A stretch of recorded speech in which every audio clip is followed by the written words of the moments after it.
Ayan na guys, kapag may tiyaga, may kakainin. Ayan ang spring roll, naggulay. Ayan guys, gumamit tayo ng tissue. Ayan guys, sausaw natin sa sukang maanghang.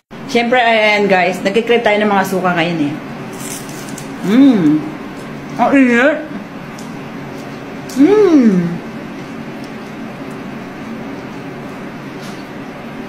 Tama lang yung lasa.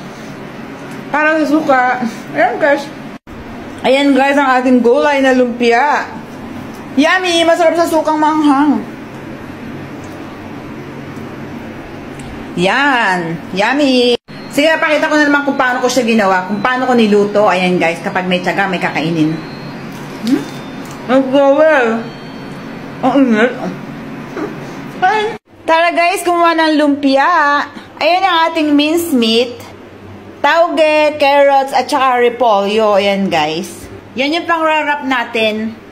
Ayan guys, tara magluto. So ayan guys, sinimplahan ko lang ating minced meat. Ayan guys, with eggs, pepper, salt, oyster sauce, fish sauce. Ayan, tara guys, mag-wrap na tayo at mag-fry. So ayan nga guys, irarap ko lang ng paganyan. Ayan guys, lagyan na natin ng konting water dito.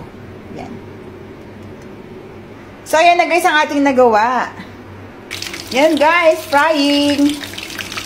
Ayan nga, patuloy pa rin ang ating pagpiprito. Ayan na guys, kapag may tiyaga, may nilaga. Ayan, may kakainin tayo pag may tiyaga. Ayan guys, ang spicy suka. Siyempre ang ating spring roll na vegetables. Ayan guys. Kain tayo, try natin to. Yummy! Ayan, meron pa tayong lemon. Ayan. Ayan guys. Ayan, kapag may tiyaga, may kakainin. Ayan ang ating spring roll.